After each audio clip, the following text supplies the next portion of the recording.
Oh, mga didilis, nandito na naman ako at yung nasa likod ko, nakikita nyo ba yan? Ha? Nababasa nyo ba yan? Ha? At naiintindihan nyo? Kung hindi nyo naiintindihan yan, pues, pare-pareho tayo. Hindi ko rin naiintindihan kung anong nakasulat dyan. Kaya ang ginawa ko, nag-research ako, mga hinayupa kayo, no? At yun nga, ito ay sulat galing sa sa Czech Republic, no? At ang laman nito ito rin pala yung the same letter na nakuha ng Rappler, no? So prior sa pagbabanggit ni Tito Bongbong na nahuli na si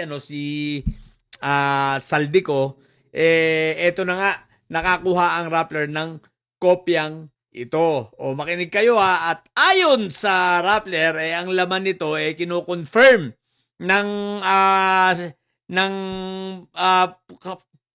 police department ng Czech Republic na na nahuli na nga itong si Saldinho. So ito ay salungat sa mga pinapakalat ni Maharlo Kapokpok at ni Binibini Baklang Hari kasama yung ilang mga didilis, no? Syempre, kaya yung mga didilis, wala nang alam yan sa mga katotohanan kasi bawal na nga silang manood ng mga di ba may memo nga sa kanila na bawal na silang manood ng mga mainstream media. At bawal na silang manood ng mga ng mga legit na mga stations na nagbabalita ng mga legit na balita. Kailangan ay makikinig lang sila sa SMNI. Siyempre, ang mga host sa SMNI, mga bayoteros, di ba? Yung mga bobo, o tapos yung mga bata ni Kibulok, di ba? Siyempre, yun na lang pakikinggan nila at yun na lang ang totoo. So, ngayon, itong mga didilis, hindi nila naiintindihan ang sulat na ito. Nakatulad ko rin. Hindi ko rin naiintindihan, pero nag-research ako at least. So, kinonfirm ng Rappler na itong sulat na ito, ganito rin ang kanilang natanggap at ipina-translate nila ito at yun nga, kino-confirm. So, kayong mga bobong didilis, no? Kumpirmado na si Saldinho ay nandun, nahuli, sasabihin nyo naman, kakabahan na kinakabahan na talaga kayo.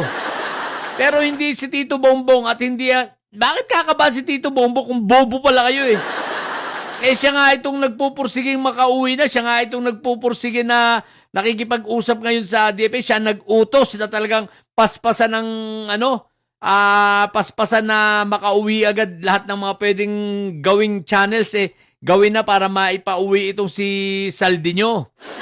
Diba? Siyempre may proseso yan kayong mga bobong didilis, tatanga-tanga naman kayo.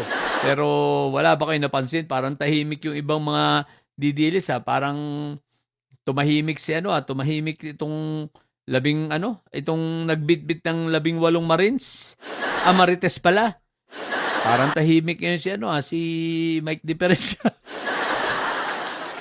Tahimik ngayon yung iba. Mukhang kinakabahan kasi baka umamin si Saldinho na, teka lang, wala naman akong bidyong inilabas na ganyan.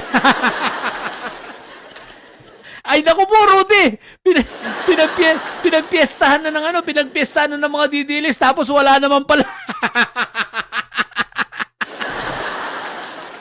Yung pala gawa-gawa lang at maliwanag na AI ang hinayupak.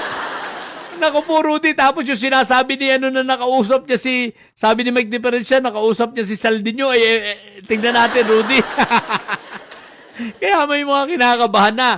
At yung mga kinakabahan na yun, syempre yung mga didilis yan.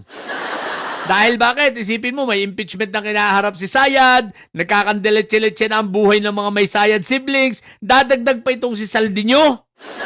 Bakit? Mabibisto yung simula 2016 nang namayagpag siya. Magtuturo na ito na magtuturo. Ay, naku po, Rudy. Si Tito Bongbong gustong-gusto si Tito Bongbong para managot ang dapat managot. Di ba? Kaya kayong mga bobong didilis, wag kasi kayong nakikinig sa wag na kayong nakikinig sa mainstream media tsaka sa mga legit na mga news agencies, no? Sa SMNI lang kayo dahil pag hindi, lumalabag kayo sa memo sa inyo. Gusto nyo ba, di ba, ang bilin din sa inyo pati kung kinakailangan, awayin ninyo pati kamag-anak nyo. Kultong-kulto. Ay, nako. Yun lang. Yan ha. Intindihin nyo ninyong mabuti yan ha. Nanyo. Sa mga bubundidilis at may saya dyan ha. Ang tatay nyo talaga lehitimong preso. Ang BP nyo ay bobo. May mayor pa kayo, Barbie. Matili kayo mga bobo at may sayad. Sapagkat ang may sayad ay laging high blood. Mayor nyo, Barbie. Bye.